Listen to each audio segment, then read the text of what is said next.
They were raided, belongings ripped from their home. The FBI was looking for evidence related to terror activity. But they say their cause is peace, and now they're targeting the FBI. CBS 2's Jim Williams is live outside the federal building with the story. Jim.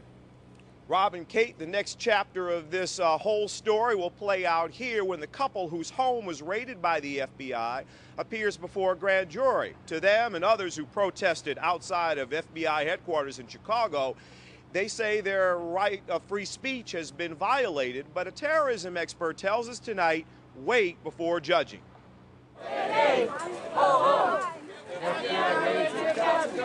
In their chants outside FBI headquarters on West Roosevelt, they had one complaint.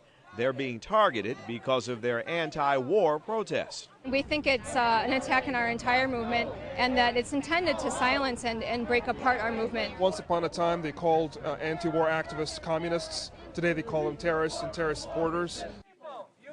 The rallies here and in Minneapolis were in support of activists whose homes were raided last week by the FBI. At 7 a.m. on Friday, I heard the policeman's knock at my door. Joe Ossebaker and Stephanie Weiner say agents took away their possessions, even going into their son Trey's room. And went through his belongings and his shelves and his drawers.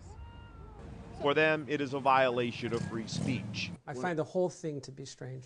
But DePaul University professor and terrorism expert Tom Makaitis doesn't buy the argument that there's a government plot to stifle protest. If that was going to happen, frankly, I would have expected it 7 years ago on the run-up to the Iraq War, where we had massive demonstrations in downtown Chicago. With the FBI saying little about the raids, Makaitis urges us to wait before deciding who's right. I would withhold judgment because I don't see enough information to support the claims of either side yet.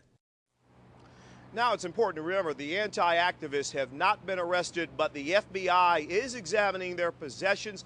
Ossebaker and Weiner say those possessions include love letters and photos. Rob and Kate. Okay, Jim Williams live. Thank you very much.